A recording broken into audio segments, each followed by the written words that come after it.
이루는 능력, 오늘 중요한 다뤄야 될 단어가 거룩입니다. 여러분은 거룩을 뭐라고 정의를 내리십니까? 자기 스스로. 또 그 거룩이라는 단어가 내 삶에 실제로 어떻게 쓰여지고 있습니까? 또 그 거룩이라는 단어가 나랑 얼만큼 상관이 있습니까?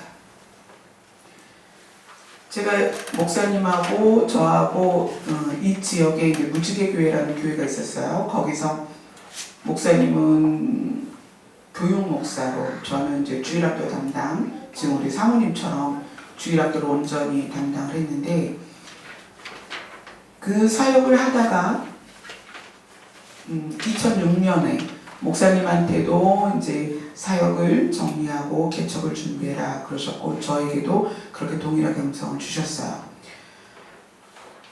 둘 다 그렇게 감동을 받고 나서 2006년 12월 31일 그리고 2007년 1월 1일의 경계점인 송구영신 예배를 마지막으로 무지개교회에서 예배를 드리고 1월 1일부터 개척을 위해서 기도를 하기 시작했어요.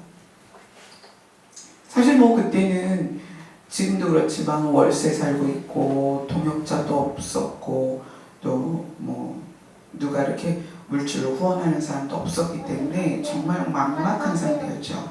그달 이제 아무 수입이 없는 거잖아요. 목사님도 그나마 수입이 없고 저도 그때 일을 안 하고 교회에 사역만 할 때였기 때문에 그달 먹고 사는 것도 문제였는데 당장 이제 갈 교회도 없는 거예요. 그래서 주변에 동네에 아주 지하에 조그만 개척교회 가서 매주 예배를 드리고 거기 가서 매일 기도를 하면서 어떻게 개척을 해야 되나요? 어떻게? 사람도 없고요. 돈도 없고요. 그렇다고 누가 든든하게 후원하겠다는 사람도 없고요. 어떻게 하죠? 하나님 어떻게 개척하죠? 근데 하나님께서 저에게 단 한마디로 간결한 대답을 주셨어요. 거룩하라. 저는 방법적인 것을 하나님 앞에 물음을 드렸는데 너는 거룩하라. 너무 막연하잖아요. 여러분이 일상에서 도대체 거룩을 어떻게 이루어 나갑니까? 거룩이 나하고 어느 정도나 관계가 있어요. 저도 그때까지 거룩이라는 걸 생각도 해본 적이 없었습니다. 근데 저보고 거룩하라는 거예요. 아니요 하나님, 그게 아니라 개척을 어떻게 하냐고요. 동일한 대답을 주십니다. 너는 거룩하라. 그때부터 정말 마음이 힘들더라고요. 개척은 고사하고요. 내가 거룩할 수 있을까? 내가 어떻게 거룩하지? 거룩 그러면 하나님밖에 생각이 안 나는 거예요. 하나님만 거룩하시고 정말 이 땅의 성자라고 또는 뭐 좀 유명한 목사님 정도만 거룩하지 않을까? 내가 어떻게 거룩하지? 하나님은 세 번째로 또 말씀하셨어요. 너는 거룩하라. 정말 암담한 거예요. 매일 밤 그 조그만 정말 지하에 몇 사람 들어가면은 꽉 찰 만큼 작은 교회였는데 거기 가서 맨날 기도하는 거예요. 하나님, 저 어떻게 거룩해야 돼요? 거룩이 도대체 뭐예요? 제가 거룩할 수 있나요? 거룩을 좀 알려주세요. 저 거룩에 대해서도 모르지만 거룩할 자신도 없어요. 제가 예수님도 아니고 하나님도 아닌데 어떻게 거룩하죠? 그때 비춰주신 말씀이 오늘 민수기 20장 1절로 13절입니다. 사실 이 사건을 알려면 우리가 출애굽기를 봐야 돼요. 출애굽기 17장으로 갑니다.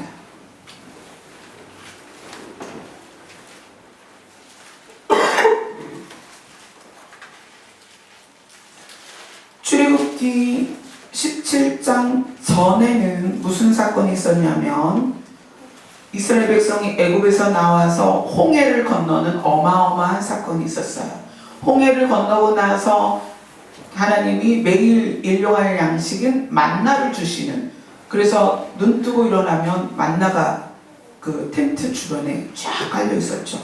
뭐 그러면서 여러 가지 일들이 있었고, 그리고 이 17장 출애굽기 17장 1절부터 7절의 사건이 나옵니다.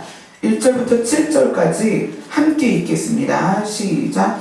이스라엘 자손의 온 회중이 여호와의 명령대로 신광야에서 떠나 그 노정대로 행하여 르비딤의 장막을 쳤으나 백성이 마실 물이 없는지라. 백성이 모세와 다투어 이르되 우리에게 물을 주어 마시게 하라. 모세가 그들에게 이르되 너희가 어찌하여 나와 다투느냐? 너희가 어찌하여 여호와를 시험하느냐? 거기서 백성이 목이 말라 물을 찾으매 그들이 모세에게 대하여 원망하여 이르되 당신이 어찌하여 우리를 애굽에서 인도하여 내어 우리와 우리 자녀와 우리 가축이 목말라 죽게 하느냐? 모세가 여호와께 부르짖어 이르되 내가 이 백성에게 어떻게 하리이까? 그들이 조금 있으면 내게 돌을 던지겠나이다. 여호와께서 모세에게 이르시되 백성 앞을 지나서 이스라엘 장로들을 데리고 나일강을 치던 내 지팡이에 손을 잡고 가라. 내가 호렙산에 있는 그 반석 위에 거기서 내 앞에 서리니 너는 그 반석을 치라. 그것에서 물이 나오리니 백성이 마시리라. 모세가 이스라엘 장로들의 목전에서 그대로 행하니라. 그가 그곳 이름을 마사 또는 무리바라 불렀으니 이는 이스라엘 자손이 다투었으며 또는 그들이 여호와를 시험하여 이르기를 여호와께서 우리 중에 계신가 안 계신가 하였다. 자, 무리바라는 이름이 여기에서도 나옵니다. 그래서 이것은 첫 번째 무리바 물 사건이라고 그래요.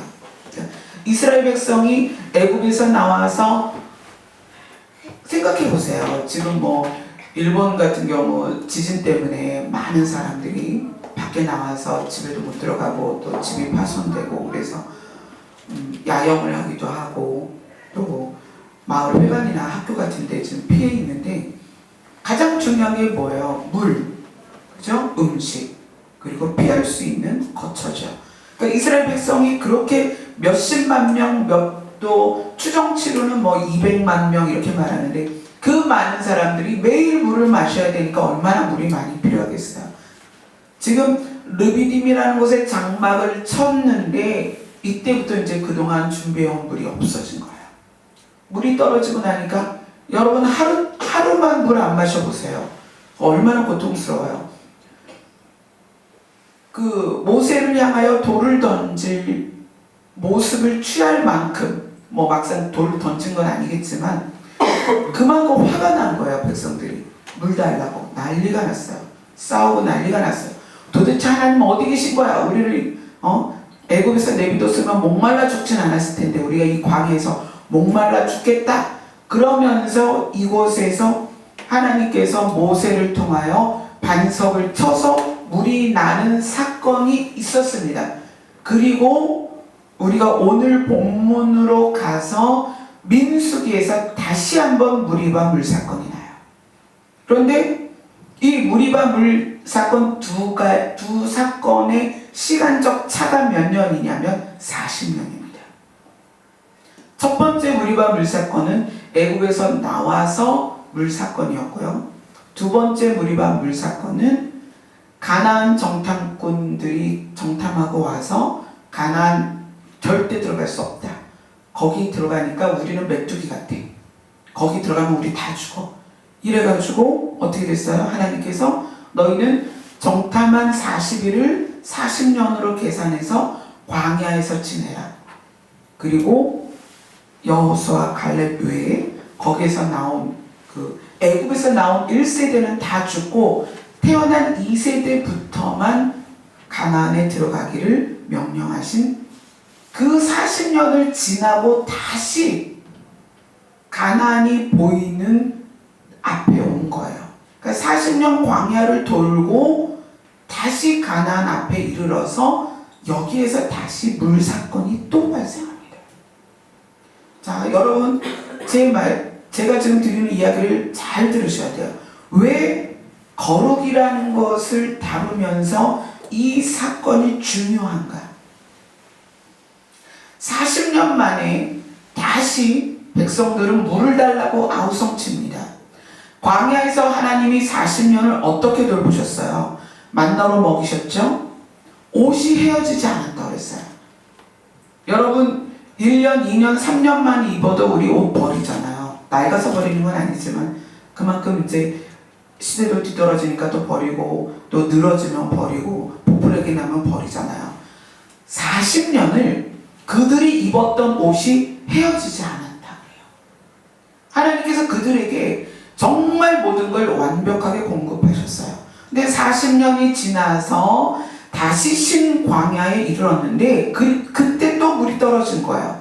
그러니까 백성들이 또 하나님께 불평하고 원망하고 모세를 죽이려고 합니다. 그래서 모세가 또 하나님께 말하는 거예요. 저 백성이 또 저를 죽이려고 합니다. 물이 없다고 난립니다. 그러니까 하나님 뭐라 그러세요? 너는 가서 반석을 명해라. 그리고 어떻게 해요? 모세는 반석을 2번 치고 물이 나와서 백성들이 물을 먹었어요. 자, 그런데 12절을 보겠습니다. 12절을 같이 읽겠습니다. 시작. 여호와께서 모세와 아론에게 이르시되 너희가 나를 믿지 아니하고, 즉 민수기 20장이요. 죄송합니다. 민수기 20장 12절입니다. 오늘 본문 민수기 20장 12절입니다. 같이 읽겠습니다. 시작. 여호와께서 모세와 아론에게 이르시되 너희가 나를 믿지 아니하고 이스라엘 자손의 목전에서 내 거룩함을 나타내지 아니함으로 너희는 이 회점을 내가 그들에게 준 땅으로 인도하여 드리지 못하리라 하시니라. 첫 번째 무리바 물 사건과 두 번째 무리바 물 사건과의 차이점이 뭔가요? 왜 하나님은 모세에게 나의 거룩함을 드러내지 않았다라고 얘기를 하나요? 첫 번째 무리바 물 사건은 하나님이 네 지팡이로 반석을 쳐라 해서 물이 나왔어요. 두 번째 무리바 물 사건은 반석을 명하여 물을 내라 했어요. 근데 모세가 어떻게 했어요? 화가 나서 2번 쳤죠. 차이는 그거예요. 그런데 왜 하나님은 나의 거룩함을 드러내지 않았다라고 얘기를 하냐는 거예요. 두 사건 이것으로 왜 하나님은 거룩을 이야기하고 계실까요? 자, 이 사건에서 첫 번째 모세에게 어떤 변화를 우리가 볼 수 있냐면 백성을 향한 태도가 변한 걸 알 수 있어요. 모세는 어떤 사람이었냐면 하나님이 모세를 뭐라고 증거했냐면 이 사람은 온 땅에서 온 지면에서 어떤 사람이다? 가장 온유한 사람이다. 모세를 그렇게 말했습니다.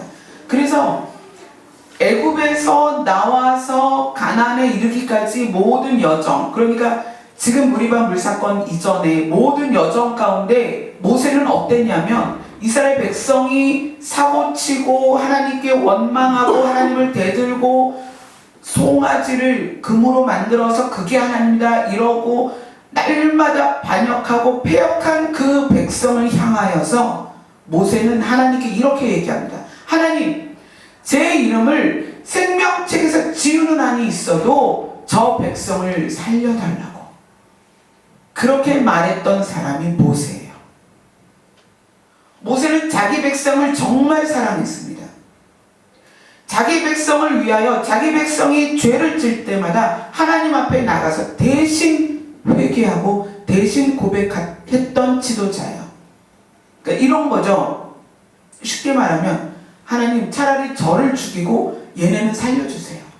이런 지도자였던 거예요.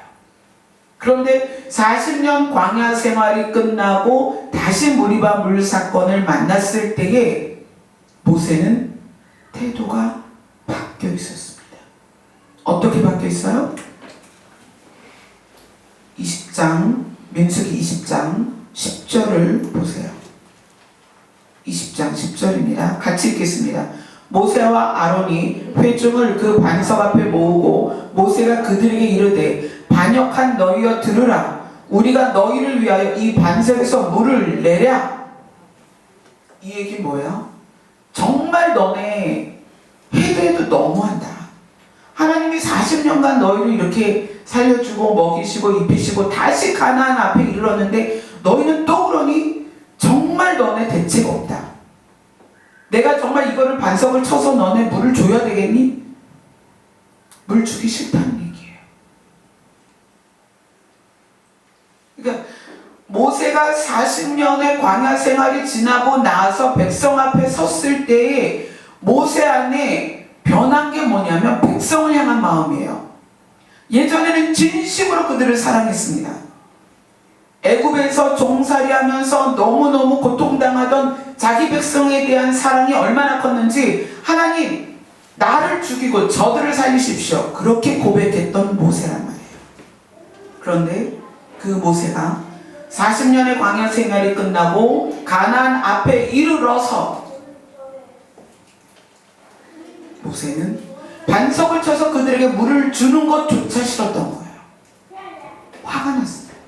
원망스러운 거예요. 저놈들은 왜 이렇게 말을 안 들어? 이런 거였어요. 그 모세의 태도의 변화, 그게 뭐예요? 바로 그 안에 백성을 향한 사랑이 식었다는 얘기예요. 자, 두 번째, 모세의 태도의 변화의 두 번째 뭐냐면 하나님을 향한 태도의 변화입니다. 모세는 이제까지 모세가 하나님과 대면하기 직전에 광야에서 양치며 목동으로 살아갈 때에 하나님께서 불붙은 가시떨기 나무에서 모세를 만나 주셨습니다. 그리고 그 이후로 이스라엘 백성을 이끌어서 가나안 앞에 이르기까지 모세는 한 번도 하나님을 거역해 본 적이 없었습니다. 늘 두렵고 떨림으로 하나님의 말씀에 순종했던 사람이에요. 아니요, 왜요? 제가 왜 그렇게 해야 돼요? 라고 반문해 본 적이 없는 모세였습니다. 그런데 모세가 이날 르비딤에 와서, 르비딤이 아니고요, 가데스에 이르러서 모세는 하나님을 향한 태도가 바뀐 모습을 보여주고 있습니다. 하나님이 어떻게 하라고 그랬어요? 반석을 명하여 물을 내라.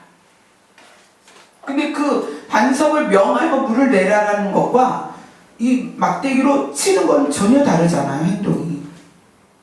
실수로 그렇게 할 수 있는 게 아니에요. 실수로 그런 게 아니란 말이에요. 하나님을 향하여 이 태도가 바뀌어 있는 거예요. 그래서 화가 나니까 분명히 반석을 명하여 물을 내라고 했는데 반석을 그것도 2번이나 쳤던 거예요. 혈기, 화, 이것이 이 반석을 향한 막대기에 가득 담아서 2번이나 쳤습니다. 반석을. 이것은 모세가 백성을 향한 사랑이 식은 것과 하나님을 향한 태도가 변한 것이 역력하게 드러나는 사건이었어요. 그래서 하나님께서 뭐라고 말씀하세요? 너 모세와 아론은 가나안에 들어갈 수 없다라고 이야기를 하십니다. 그러면서 여기에서 여호와께서 뭐라고 말씀하시냐면 나의 거룩을 드러내지 않았다. 자, 오늘은 거룩을 이루는 능력에 대해서 이야기를 하고 있습니다. 거룩을 이루는 능력. 하나님은 모세의 변한 태도에 대해서 뭐라고 대답을 하시냐면 나의 거룩을 드러내지 않았다. 이렇게 이야기하세요. 그리고 13절 민수기 20장 13절을 같이 읽겠습니다. 시작. 이스라엘 자손이 여호와와 다투었으므로 이를 무리바 무리라 하니라. 여호와께서 그들 중에서 그 거룩함을 나타내셨더라. 여기서 또 하나님이 거룩함을 나타내셨대요. 그 거룩이 뭐냐? 여호와를 향하여 그 수많은 기적과 이적을 보았음에도 불구하고 여전히 하나님을 원망하고 불평하고 거역하고 반역하는 이스라엘 백성을 향하여 그들이 먹을 수 있는 물을 내신 것, 그게 여호와 하나님이에요. 그게 뭐예요? 너희가 그렇게 나를 반역하고 거역하고 원망할지라도 나는 너를 사랑한다는 거예요. 여호와 하나님께서 여기에서 무리바 무리라 하시면서도 거룩함을 나타내셨다라는 것은 너희가 그렇게 반역하고 거역하는 세대이지만 그래도 나는 너희를 사랑한다. 너희를 목이 말라 죽게 할 수 없다. 그리고 반석에서 물을 내신 것, 반석에서 물을 내신 것을 거룩함을 드러내셨다라고 성경은 표현하고 있습니다. 반석에서 물을 내어 주신 것을 거룩함을 나타내셨다라고 표현하고 있어요. 그게 무슨 말이에요? 그 백성을 사랑하신 것, 그것이 거룩이라는 얘기예요. 하나님 그렇게 말씀하십니다. 내가 거룩하니 너희도 거룩해라. 왜 그렇게 요구하세요? 우리는 하나님의 형상대로 지음받은 사람입니다. 하나님의 형상이 우리 안에 있어요. 하나님의 영이 우리 안에 있다는 얘기예요. 그래서 우리는 거룩할 수 있습니다. 근데 그 거룩이 무엇에서부터 출발하느냐? 하나님 안에 있는 사랑에서부터 출발한다는 거예요. 우리 안에 있는 하나님의 본성인 사랑이 없으면 절대로 거룩이 나타날 수 없습니다. 자, 거룩은 말을 점잖게 하고 행동을 점잖게 하고 나쁜 짓을 안 하고 그게 거룩이 아니에요. 자, 보세요. 행동을 점잖게 하고 말을 점잖게 하는 거, 그거는 나를 위해서도 얼마든지 그렇게 할 수 있습니다. 어떻게? 내가 교양 있게 보이기 위해서. 그죠? 얼마든지 죄 안 질 수 있어요. 내가 교양 있게 보이기 위해서, 내가 선한 사람인 걸 나타내기 위해서. 그러나 하나님은 거룩을 사랑에서 출발한다고 여기서 명백하게 이야기하고 있습니다. 모세가 백성을 향한 마음이 달라졌을 때, 백성을 향한 태도가 바뀌었을 때, 또 하나님을 향한 태도가 바뀌었을 때 하나님은 그것이 거룩이 아니다라고 이야기하고 있습니다. 그 얘기는 뭐예요? 내 안에 사랑이 있지 않고는 절대로 거룩을 이룰 수 없다는 얘기예요. 그래서 교회를 개척을 준비하면서 하나님께서 거룩에 대한 것을 조명해 주시면서 깨달은 게 그것입니다. 아, 거룩은 사랑이 있어야만 가능하구나. 그럼 사랑은 어떻게 갖지? 나는 사랑이 없는데. 그래서 그때부터 예수님의 마음, 그리스도의 심장을 구하기 시작했습니다. 주님의 심장을 저에게 이식하여 주시옵소서. 제 안에는 거룩이, 사랑이 없습니다. 하나님의 거룩은 예수 그리스도의 심장으로, 그리스도의 사랑으로만 이룰 수 있습니다. 주님의 심장을 주시옵소서. 이렇게 기도하게 된 거예요. 하나님이 우리에게 거룩을 요구하실 때에 이런 말씀하셨습니다. 너희가 거룩하지 않으면 내 얼굴을 볼 수가 없을 것이다. 거룩은 굉장히 중요한 문제입니다.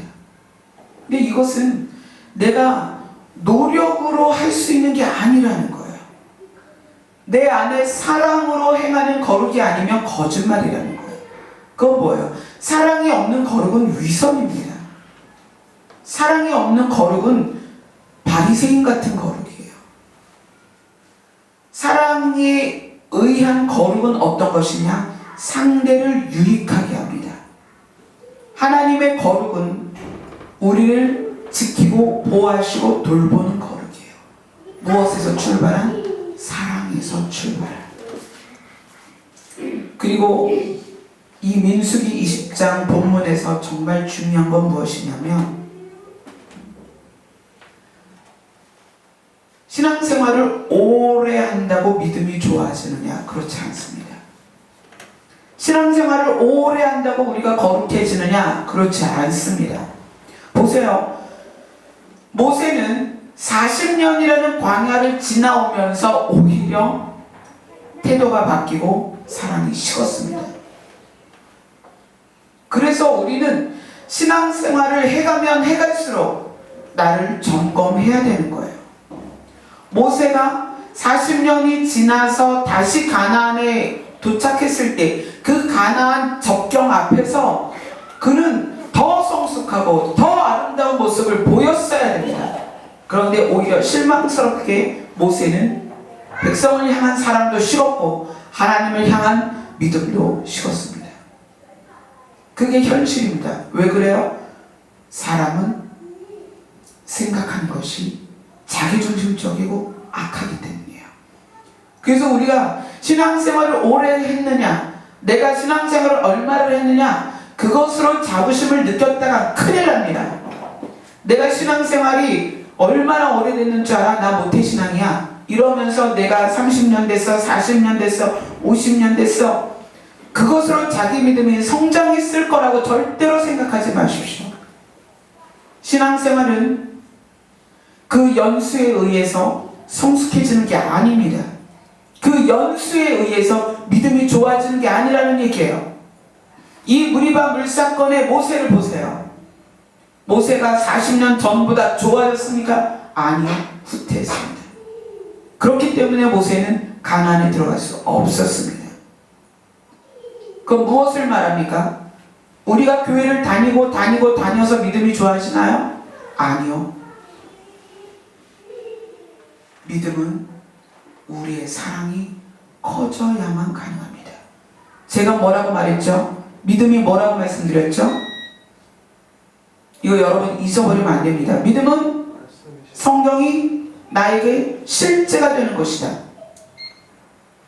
성경 말씀이 나에게 실제가 되어야 돼요. 여러분, 성경 말씀이 여러분의 신앙생활을 통해서 실제가 되는 것이 점점점 확대되고 늘어나야 된다는 얘기입니다. 그러신가요? 하나님과 관계가 더 깊이 들어가고 있습니까? 예수님과의 사랑이 더 절절해지고 있습니까? 믿음은 성경이 나에게 실제가 되는 거예요. 예수님이 말씀하신 것, 하나님 말씀하신 것이 나에게 실제가 되는 거예요. 자, 그래서 20장 12절에 그렇게 말씀하시는 거예요. 같이 읽습니다. 20장 12절 시작. 여호와께서 모세와 아론에게 이르시되 너희가 나를 믿지 아니하고, 자, 거기까지. 뭐라고요? 너희가 나를 믿지 아니하고. 뭐예요? 하나님께서 말씀하신 걸 실제로 행했어야 되는데 실제가 되지 않았죠. 모세와 아론이 어떻게 했습니까? 반석을 명하여 물을 낸 게 아니라 반석을 쳤습니다. 우리가 하나님과의 관계가 틀어지고 우리 안에 사랑이 식어지면 반석을 명해야 될 때 칠 때가 있습니다. 이 이야기는 뭐냐? 여러분, 반석은 예수 그리스도를 말합니다. 또 반석은 말씀을 말하기도 합니다. 왜냐하면 예수님이 말씀입니다. 예수님이 뭐라고 하셨어요? 내가 곧 길이요 진리요 생명이. 진리의 말씀이 예수님입니다. 그런데 모세는 40년 광야를 지나고 와서 오히려 반석을 잘못 사용하고 있다는 거예요. 하나님이 동일한 반석을 가지고 40년 전에는 치라고 명했고 40년 후에는 명령해라 그랬어요. 반석이라는 것, 이 말씀이라는 것은요, 하나님이 조명하는 거에 의해서 우리가 그 말씀을 풀어야 되고 나눠야 됩니다. 절대로 지도자의 의도가 이 말씀에 들어가면 안 돼요. 왜 많은 신앙인들이, 많은 교회가, 많은 지도자가 타락하는가요? 예수 그리스도를 자기 의도대로 사용하기 때문에 그래요. 여기에 나와 있는 성경 구절들을 임의대로, 자기 마음대로 사용한단 말이에요. 오늘 이 가데스에서 모세가 반석을 자기 마음대로 2번이나 쳤다는 것은 말씀을 자기 의도대로 해석하고 의도대로 사용했다는 거예요. 그건 우리가 신앙생활하면서 앞으로 우리 스스로, 우리 자신이 명심해야 될 상황입니다. 말씀을 가르치는 사람뿐만 아니라 말씀을 배우고 내 삶에 적용해야 되는 성도들조차도 말씀을, 또 예수 그리스도를, 심지어 하나님을 자기 의도대로 사용할 수 있다는 얘기예요. 모세가 그 모습을 여기서 보여줬습니다. 그래서 하나님은 모세에게 나를 믿지 아니하였다라고 이야기합니다. 그리고 나의 거룩함을 드러내지 않았다라고 이야기합니다. 예수님은 마지막 때에 대해서 이렇게 말씀하십니다. 마지막 때에는 사랑이 식을 것이다. 그 이야기는 사랑이 식으면 거룩은 엄두도 낼 수 없습니다. 이 땅은 거룩이 사라져가는 시대입니다. 왜요? 사랑이 식어가고 있기 때문이에요. 사랑이 식어가기 때문에 거룩이 사라지고, 그러니까 어떻게 돼요? 반석을 마음대로 쳐버리는 세대가 된 거예요. 하나님의 말씀을, 예수님의 말씀을, 예수님을, 하나님을 자기 마음대로 적용하고 사용하는 시대가 지금이라는 거예요. 그래서 여러분들이 기도가 필요합니다. 하나님과 깊이 교제하고 하나님과 깊은 관계를 가져야만 여러분이 말씀을 제대로 볼 수가 있습니다. 말씀을 제대로 사용할 수 있습니다. 예수님과 제대로 된 교제를 할 수가 있습니다. 그리고 여러분 안에 사랑이 불릴 듯 일어나야 됩니다. 그래야만 여러분이 거룩을 이룰 수가 있어요. 거룩하지 않으면 너희가 나를 볼 수 없다라고 하나님이 말씀하십니다. 이 마지막 때에 사랑이 식어가는 이 시대에 여러분만큼은 절대로 사랑이 식으면 안 되는 거예요. 거룩을 이루는 능력이 무엇이냐? 거룩을 이루는 능력은 사랑입니다. 그 사랑이 여러분 안에서 사라지면 여러분은 거룩도 잃어버리고 예수 그리스도와 반석이신 말씀, 반석이신 예수 그리스도를 여러분 마음대로 사용하게 될 거라는 거예요. 그게 뭐예요? 패역한 세대가 되는 거예요. 타락한 세대가 되는 거고요. 다른 게 이단이 아니에요. 예수 그리스도와 말씀을 바르게 내 안에 갖는 것이 아니고 모세처럼 자기 임의대로 사용하는 것이 이단이 되는 거예요. 오늘 말씀을 여러분들이 잘 기억하시고 40년이라는 시간의 흐름이 모세를 어떻게 바꾸었는가를 기억하세요. 내가 교회를 다닌 연수, 그 연도가 나를 보장해주지 않습니다. 늘 지속적으로 매일 하나님과 교제하고 하나님을 사랑하세요. 그분의 사랑이 우리 안에 자라나갈 때에 우리는 비로소 거룩해질 수 있습니다. 기도하겠습니다.